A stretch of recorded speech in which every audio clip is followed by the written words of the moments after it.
Good day, everyone. The presentation by our group investigates educational exclusions experienced by Filipino indigenous students who have disabilities in the Philippines.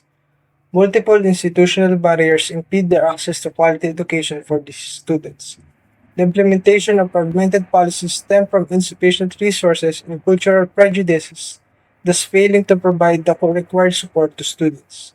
Lack of proper training among educators creates difficulties for teachers to handle specific challenges experienced by these students, which results in increased marginalization. The policy pitch addresses educational authorities and policymakers who operate within the Philippines. These stakeholders must grasp the importance of change because it will lead to inclusive education for everybody. Our presentation will use an organized approach. We begin by introducing the issue, after which we present our research findings before recommending policy solutions, and end with a call to action. Indigenous Peoples Education is a national government program that was implemented by the Department of Education in 2011, which aims to promote and maintain the cultural heritage and traditions of the indigenous community. But it comes with its challenges too.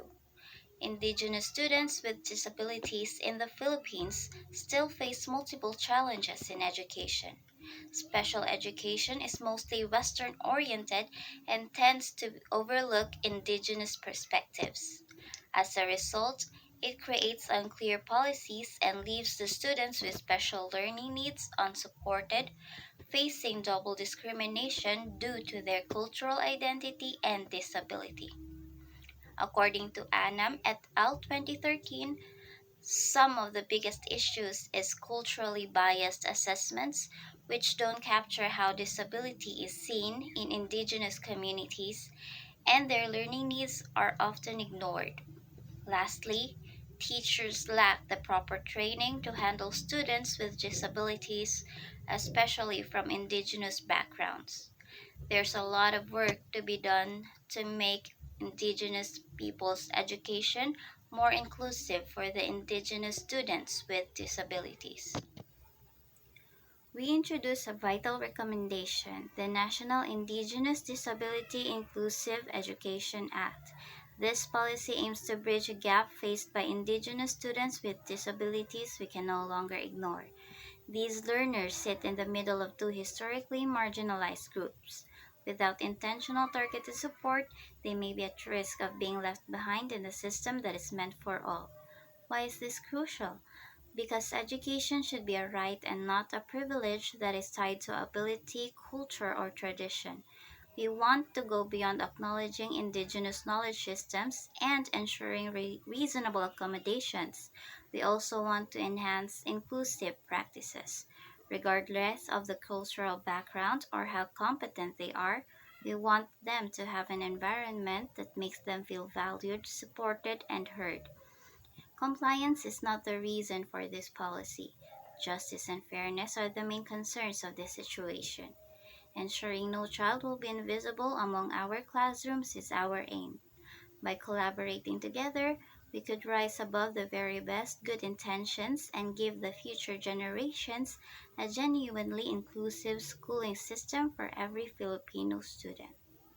Now, as a group, we strongly recommend the National Indigenous Disability Inclusive Education Act as the best policy option because of its transformative core features that center both inclusion and cultural identity. At its core, the Act mandates the development of Indigenous learning centers designed to be fully accessible and culturally appropriate. The centers will include native sign languages and braille text that are translated into local language, improving communication and learning. Additionally, the policy also includes scholarships for Indigenous people to become teachers, ensuring sustainable education led by the community. It also promotes intersectional inclusion, an approach that acknowledges and addresses the compounded discrimination experienced by Indigenous learners with disabilities. As Muega explained in 2016, sustainable education reform requires us to challenge both structural and cultural form of disregard. And this act does exactly that. Now, why give priority to this policy? Because Indigenous students with disabilities experience double marginalization. excluded because of both their cultural identity and disability. Current programs like IPEd and SPED work separately, resulting in weak support. Tejano noted in 2022 that this separation reflects a systemic problem which this act seeks to address. Compared to other options, this policy is the most comprehensive.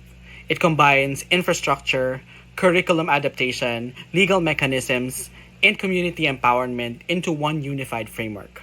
As Anima and colleagues emphasized in 2013, true inclusion is not about checking boxes. It's about giving power to those who are affected. We urge the policymakers to put this act first, not just a compliance action, but as a moral and social obligation to provide inclusive, fair, and culturally sensitive education to all. The National Indigenous Disability Inclusive Education Act is set to bring real, lasting change for Indigenous students with disabilities.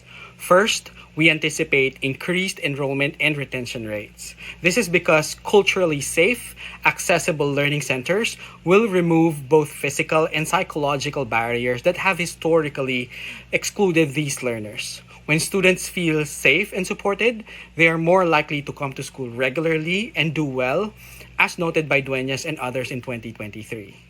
Second, incorporating native sign language and braille in local dialects will enhance understanding and engagement. These are not just educational tools. These are acts of cultural recognition and validation. Third, the scholarship track for Indigenous individuals with disability to become teachers will guarantee long-term sustainability of inclusive education. These educators will bring cultural insights and personal experience. As noted by Tejano in 2022, empowering Indigenous leaders within the community reinforces trust, relevance, and quality education. The policy also fosters systemic equity. As stated by Anima and colleagues in 2013, equity requires education systems to be built around the intersections of identity, not in spite of them. This policy does just that. Lastly, the Act requires cooperation among agencies, DepEd, NCIP, NCDA, and local actors, so that implementation is not only top-down but community-guided and responsible. Ultimately, this policy isn't just about addressing previous exclusions. It's about reshaping the education system to ensure that every student is recognized, appreciated, and supported. Our call to action is to urge the DepEd, the NCIP, and all relevant policymakers to pass the National Indigenous Disability Inclusive Education Act. Indigenous learners with disabilities can no longer wait. Each day that passes, they lose the opportunities every learner should have. Inclusive education that is culturally sensitive and accessible must not be just a promise, it must be a reality for these learners. We have heard the heartbreaking stories of students like Janold who experiences bullying and discrimination, just like most other Indigenous students with disabilities. And also Nanay Litania's son, who has so much potential but still doesn't get the support he needs. These learners should not have to suffer in silence. Their struggles are real, and every day we do nothing, it gets worse for them. We can't afford to let them miss out on their chance for a better future. The time to act is now. We must give these learners the support and education they deserve. Thank you. Our next steps are first, DepEd and NCIP will have to include the National Indigenous Disability Inclusive Education Act in their next meeting agenda. This is the first step toward moving the policy forward and starting real action. Second, Indigenous communities must be part of the educational decision making process. This means creating a task force led by Indigenous leaders with disability advocates, teachers, and policymakers. This will help make sure the policy truly meets the real needs of Indigenous learners with disabilities. It also builds trust, gives communities a voice, and makes implementation easier because the program is based on their lived experiences. Finally, the Philippine Congress must approve the required budget for this program. This is needed so we can train teachers and build indigenous learning centers